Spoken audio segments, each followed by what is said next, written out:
Chapter 1: A Marriage of Convenience. For 6 years, Elara stood by Julian Vance's side as his wife. To the world, they were the perfect power couple, wealthy, elegant, respected. Their marriage had been arranged by Julian's grandfather, the founder of Vance Corporation, a man who believed that alliances built on stability were stronger than those built on fleeting feelings. But behind the closed doors of their massive mansion, they were nothing more than strangers sharing a roof. Julian was cold, distant, and married only to honor his grandfather's wish. He spent his days running his empire and his nights away from home. Elara played her part perfectly, polite, quiet, always present, but her heart had belonged to someone else long before she ever walked down the aisle. A man she could never have, a love she had buried deep inside her the day she said, "I do." They never fought. They never laughed together. They barely spoke unless it was about business or social duties.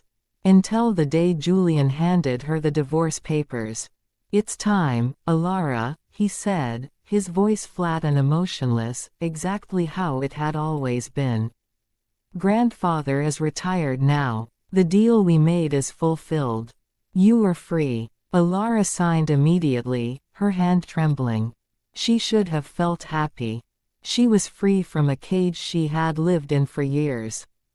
But instead, she felt a strange ache. Not for Julian, but for the life that never was.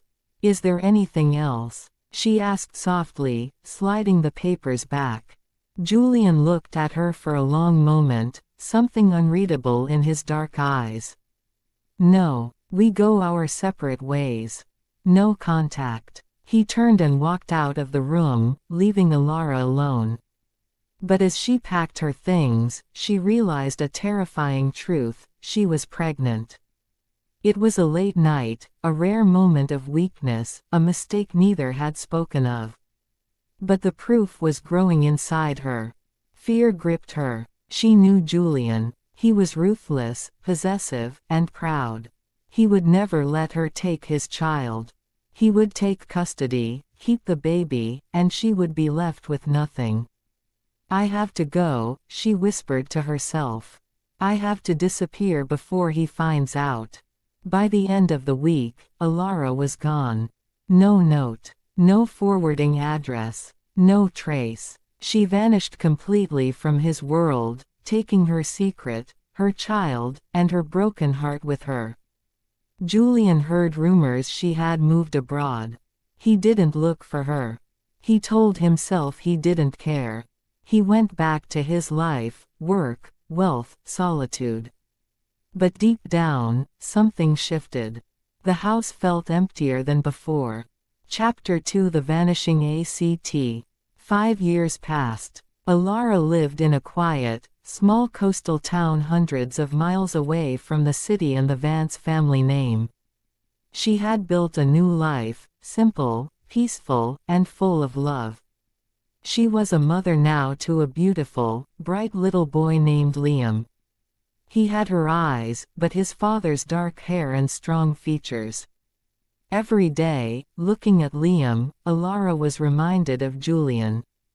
She saw his stubbornness, his intelligence, his quiet intensity. And every day, fear lived in her chest. Fear that one day, her past would catch up to her.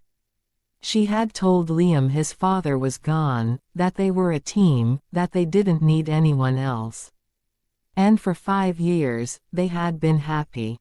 But the past doesn't stay buried forever. One morning, Elara opened her mailbox and saw the envelope. Thick, cream-colored, embossed with the Vance family crest. Her hands shook as she opened it. "It is with great sadness that we announce the passing of Arthur Vance.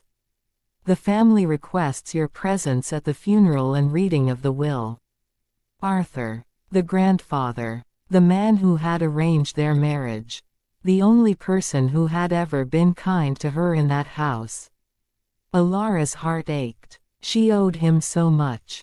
Despite everything, he had treated her like family. She had to go. But going meant seeing Julian again. It meant entering the lion's den. It meant risking everything, including Liam. "Mommy." Liam tugged at her sleeve, looking up with those familiar eyes. "What's wrong?" Elara knelt down, hugging him tight.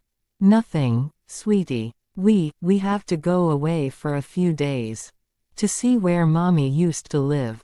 She made her plan carefully. She would go to the funeral, stay quiet, attend the reading, and leave immediately. She would keep Liam hidden. She would make sure Julian never saw him. She would protect her son at all costs. Meanwhile, back in the city, Julian stood in the grand entrance hall of the mansion, now his entirely. He was harder, richer, and more distant than ever. He had never married again. He had never brought anyone home. When he was told Elara had been invited, and that she was coming, something stirred inside him. Something he had buried 5 years ago. "She's coming?" he asked his assistant, his voice sharp. "Yes, sir." She confirmed attendance. Julian turned away, looking out the window. For 5 years, he had told himself he didn't care where she went or what she did. For 5 years, he had convinced himself their marriage meant nothing. But now, she was coming back. And suddenly, the cold, quiet house didn't feel so empty anymore. It felt like waiting.